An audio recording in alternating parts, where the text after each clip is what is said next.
Até aqui a gente estudou 13 células, três células unitárias, né? Deixa eu achar aqui. Ó, três células unitárias que foram a, a Simple Cubic, né? Que é a cúbica primitiva. Depois a gente estudou a cúbica de corpo centrado e também a cúbica de face centrada, certo? A gente estudou três. Só que essas células unitárias, elas são oriundos da organização dos átomos entre eles, né, no empacotamento que eles fazem. E esse empacotamento existe, como é que eu vou dizer, existem situações que podemos ter empacotamento e situações que não existem, não tem como os átomos se organizarem de alguns jeitos, ficariam buracos maiores e isso não existe, sabe? Então, vou dar o exemplo aqui, ó. O empacotamento máximo que tem é sempre em torno de um átomo, a gente ter seis átomos em torno dele. Esse é o empacotamento, nas camadas, né? E a outra possibilidade é a gente ter aquela ali que fica quase a metade do cubo vazio, mas mesmo assim eles ainda se organizam direitinho. Que é esse empacotamento aqui, ó. A gente tem um átomo, um do ladinho do outro, duas fileiras, uma certinha com a outra, né?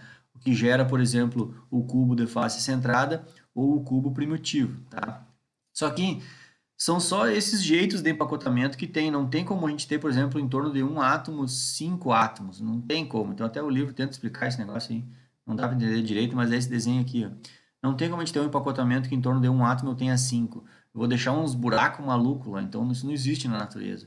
E também não tem como em torno de um átomo eu ter sete átomos. Também ficam uns buracos malucos lá, que também não existe na natureza. Então, na real, o jeito de os átomos se encaixarem são bastante limitados, digamos assim. E essas limitações, elas geram para a gente 14 padrões básicos. Ou seja, o máximo possível de célula unitária que eu vou ter são 14 padrões. Então, esses são os padrões. E esses padrões, eles são chamados de células bravais, ou retículos bravais, tanto faz, né? Então, o que que são essas células bravais? É isso aqui, ó. Considerando todas as possibilidades dos átomos se encaixarem entre eles para formar os cristais, a gente vai ter essas 14 possibilidades aqui. Em estrutura cúbica, a gente tem três possibilidades, tá? E depois a gente tem estruturas que a gente chama de tetragonal, que é uma outra coisa, estruturas ortorrômbica, depois estrutura monoclínica, depois tem a triclínica, a hexagonal e o romboedro, tá? Então eu vou explicar elas. Aqui no livro tá explicado aqui, só que eu não achei tão legal, então eu dei uma caprichada aqui, ó. Eu vou explicar todas elas aqui do livro. Eu copiei a imagem do livro, mas eu vou pegar outro desenho que eu consigo explicar melhor aqui. Tem mais detalhes aqui para vocês entenderem, tá? Das redes bravais. Então, assim, ó, aquela estrutura. Aqui estão as três que a gente estudou. Os exemplos que estão no Atkins, dessa parte do assunto, são esses três exemplos aqui, o que está no livro, tá? A gente tem a cúbica primitiva, que é quatro átomos embaixo e quatro átomos em cima, que é a última que a gente estudou. Inclusive, acho que eu pulei ali, não falei, né? Mas o número de coordenação da cubo primitiva é 6, né? Isso tá, acho que não, eu falei isso, né? Tá aqui, ó. Ó, o máximo possível, o número de coordenação é 12. Aqui o número de coordenação é 8, né? E aquela que é 4 embaixo e 4 em cima, o número de coordenação é 6, né? Bom, então aqui na cúbica primitiva, então aqui está cúbica P, o P quer dizer primitiva, né? Na estrutura cúbica primitiva, como o nome já diz aqui, cúbica, é porque isso aqui é um cubo. E o cubo quer dizer o quê? Todas as arestas têm tamanhos iguais. Então é por isso que a distância daqui até aqui é A, daqui até o fundo é A, e daqui até aqui é A também. As arestas todas são iguais. Então, essa é barbada, né? A cúbica primitiva é isso aqui. A gente tem um cubo, né? E tanto o valor de A como o C e o B, né? Eles são a mesma coisa. Então eu posso chamar de AA. Então lá no o Atkins foi até mais fácil nesse ponto aqui, né? Mas aqui o outro autor que eu peguei aqui, ele diz que o A é igual ao B, que é igual ao C. Então tá a mesma coisa, tá? É um cubo. Aqui do lado, que é outro que a gente já estudou, é o cubo de corpo centrado, né? O BCC, que é o exemplo do ferro aquele, né? Que tem a escultura aquela que eu falei lá em Bruxelas. Então tem um átomo de ferro no centro do cubo e para cima do átomo de ferro a gente tem 4 átomos, e para baixo do átomo de ferro eu tenho mais 4 átomos, tá? Então, aqui, como isso aqui é cúbico, então o A, o B e o C têm a mesma distância, né? E a única coisa de diferente aqui, então, é que é um cubo com um átomo no centro. Então, a gente chama isso com o I de corpo centrado, simbolizado pelo I, tá? E depois, a outra possibilidade de um cubo é a gente ter um cubo com face centrada, ou seja, em cada face do cubo eu tenho um átomo, de modo que você tem que lembrar, né? Aqui a metade dele é para dentro, a outra metade está para fora. Tipo, esses átomos do canto aqui é o mesmo esquema. 1/8 dele está para dentro do cubo. Depois a gente tem o resto do átomo, vai ter uma parte do átomo para o cubo de cima, outro para o cubo de lá, para o cubo de cá, para cá, né? Cada átomo desse aqui ele está rodeado por 8 cubos, né? 1, 2, 3, 4, 5, 6, 7, 8. Né? Então tem 1/8 do átomo para dentro do cubo. Esse átomo que está aqui dentro, aqui, ó, no cubo do corpo centrado, o átomo de dentro está todinho dentro do cubo, tá? Na cúbica de corpo centrado.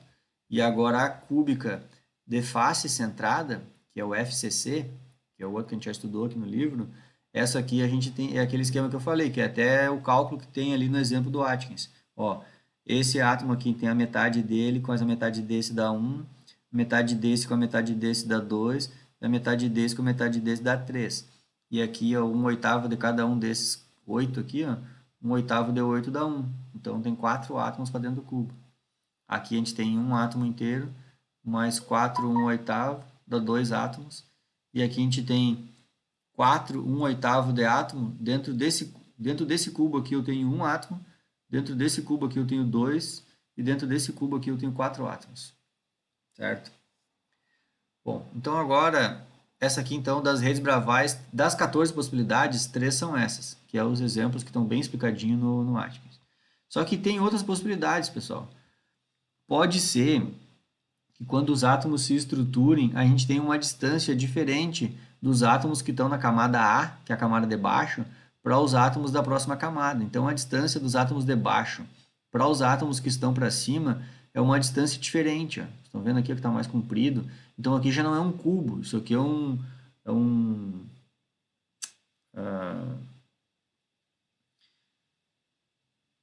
nossa, me deu um branco.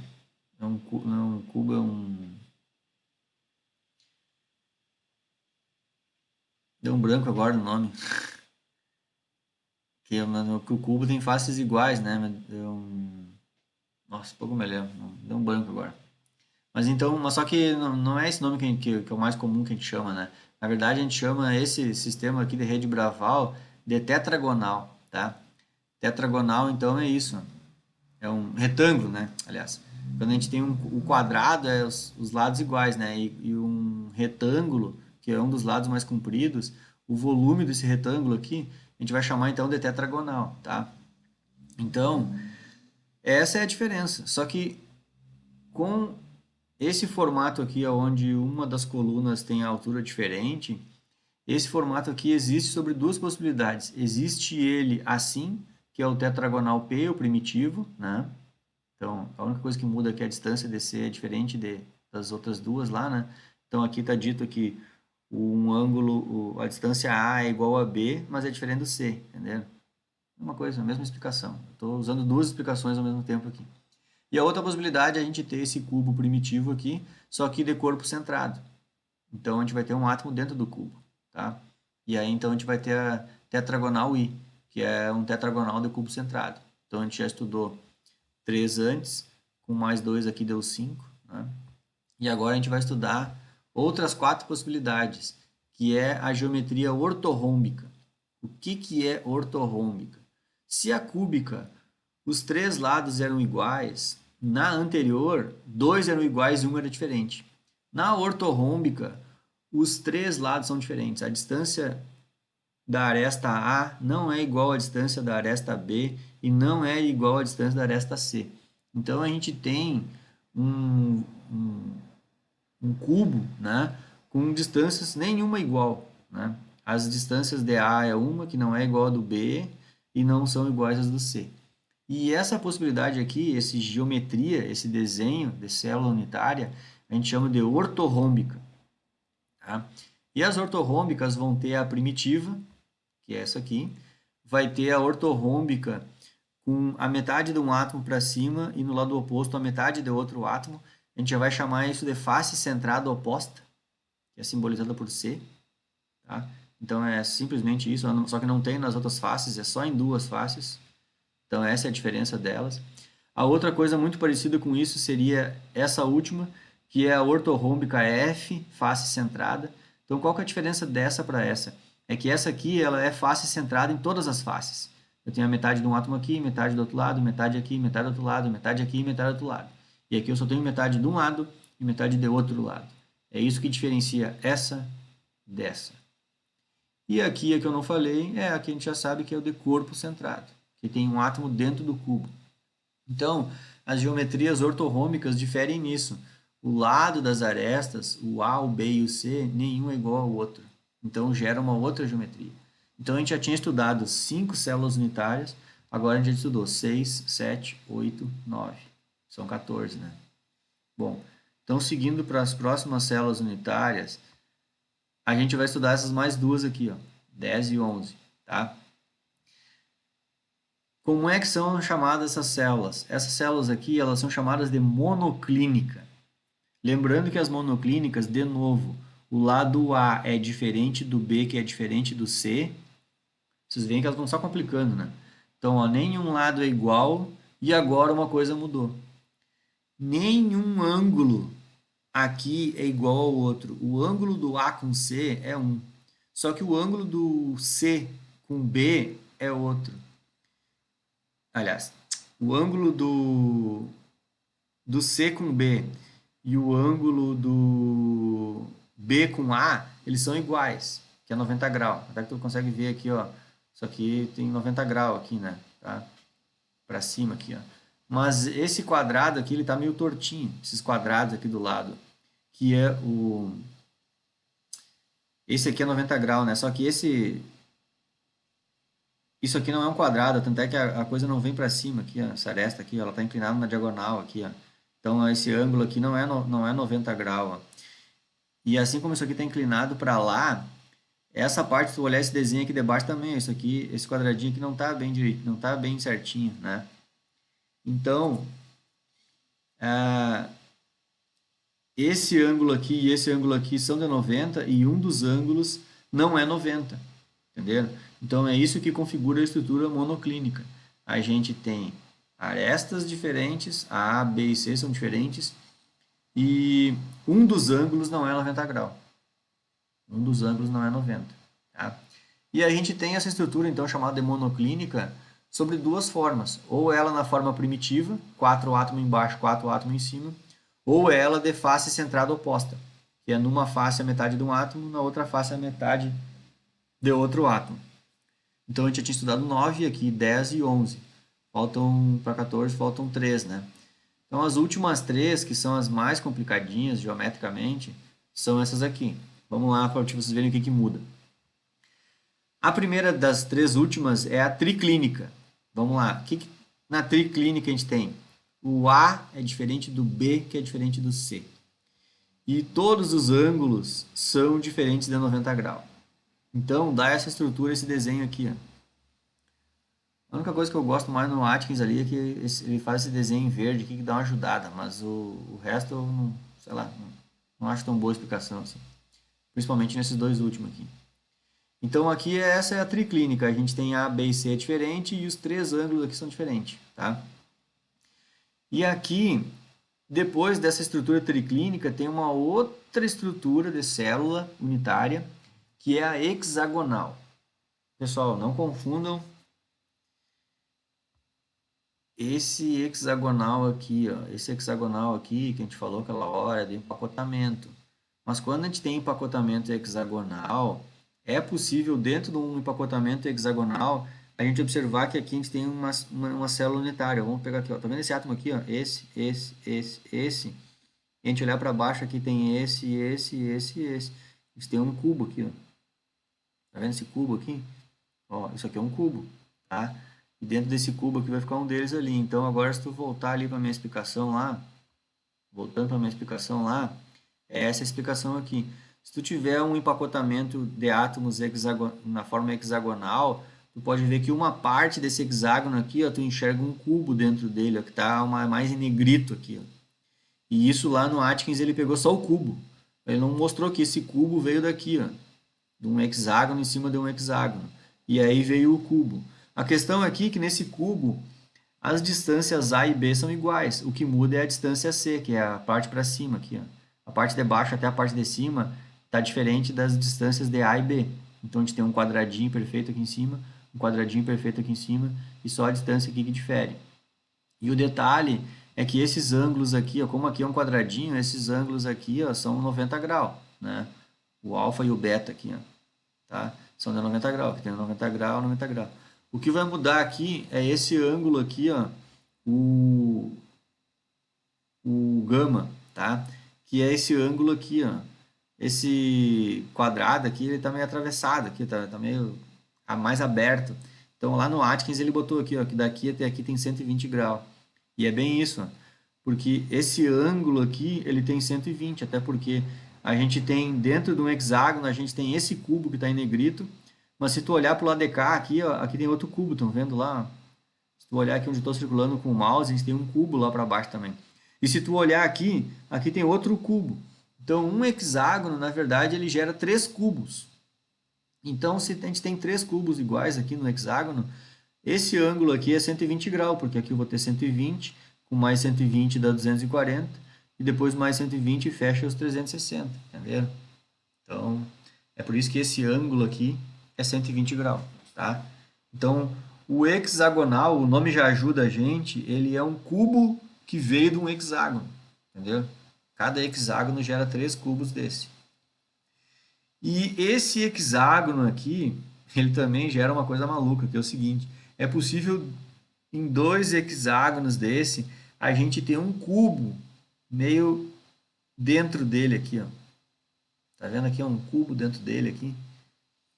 Inclusive aquela estrutura que eu falei lá de Bruxelas, eles não colocaram se vocês fuçarem no Google, lá vocês vão ver que o cubo foi colocado desse jeito aqui, ó, meio na diagonal, assim, para ficar até mais bonito assim a estrutura, né? Eles não botaram o cubo, é que nem eles não botaram um dado, um dado é um cubo, né? Se tu botar o dado em cima da mesa, fica aquele quadradinho, aquela caixinha assim, né? Mas tu pode pegar o dado e deixar ele inclinado, deixar ele bicudo para cima e um bico para baixo, né? E é assim que foi feita a estrutura lá do Atomium lá, então fica até mais bonito assim o cubo, né? Mas é um cubo. É que nem isso aqui é um cubo. Só está colocado desse jeito aqui, ó, né? Então, dentro de um hexágono, a gente consegue montar um cubo. Só que daí, esse cubo aqui, ele é um cubo perfeito. A distância de A para o B e para o C, ela é igualzinha. O que que muda? Dois ângulos dele, aliás, os 3 ângulos dele não são 90 graus. Então, em vez de ser um cubo perfeitinho, que nem um paralelepípedo, por exemplo, se é um cubo paralelepípedo, é um paralelepípedo perfeito. Os ângulos são todos de 90 graus. É como se tu imaginar um paralelepípedo torto, torto para um lado, assim, meio estilo Torre Eiffel, assim, sabe? Torre Eiffel. Torre de Pisa, né? É isso. É um cubo com um ângulo diferente de 90 graus. É um cubo tortinho. E daí isso aqui que eu achei ruim, que no Atkins não tá legal o desenho, não dá para ver esse ângulo tortinho aqui, isso aqui parece um cubo perfeito, né? E esse cubo, ele é chamado de trigonal R, mas na real muita gente chama ele pelo nome que simboliza o R, que é o romboedro. Então, eu mesmo quando estudei, me lembro bem disso, nunca esqueci desses nomes malucos aí. E eu lembro que é o romboedro, eu aprendi isso como romboedro, né? Que é um cubo, mas os ângulos dele não são 90. Tem que ser diferente de 90. Porque se isso aqui, o ângulo fosse 90, nós voltávamos no mais simples que tem, que era o cubo, né? Então, um cubo, agora onde o ângulo não é 90, aí é o romboedro. Eu acho que não é difícil esse daqui, né? Então, aqui vamos ir bem rapidão, né? Vocês conseguem perceber que as coisas vão complicando, né? Nos cúbicos, as distâncias são iguais, né? A, B e C, né? São iguais. Depois, no No tetragonal muda uma das distâncias, tá? Mas a gente ainda segue tendo ângulo de 90 graus em todos. Já no ortorrômbica, a gente tem 3 distâncias diferentes, mas os ângulos seguem sendo 90 graus ainda. E aí, a partir daqui, nas monoclínicas, aí começa a mudar os ângulos. Na monoclínica, a gente tem 3 distâncias diferentes e um dos ângulos é diferente de 90, só que é só um dos ângulos, né? E aí, por último, a gente vem nessas aqui, onde a gente consegue ter 3 distâncias diferentes na triclínica, aqui tudo diferente, a triclínica é tudo diferente. 3 distâncias diferentes, 3 ângulos diferentes de 90 graus, né? Agora, na hexagonal, não. Na hexagonal, a gente tem 2 dos ângulos são 90, um deles é que é 120, e ajuda a gente a lembrar que a hexagonal veio de uma situação de um hexágono, né? E aqui, de novo, a gente tem 2 distâncias iguais, o A e o B, né? Só o que muda é a distância C. Então, não é tão complicado assim. Digamos que a mais complexa de todas é essa, onde tudo muda, tá? A triclínica. E aí, por último, tem o romboedro, que é um cubo, né? Lados iguais, A, B, C, tudo igual. Só o que muda é que esse cubo aqui, ele não é feito com ângulo de 90 graus. É o paralelepípedo torto, lá, entendeu? Então é isso, pessoal. Vou parar o vídeo aqui.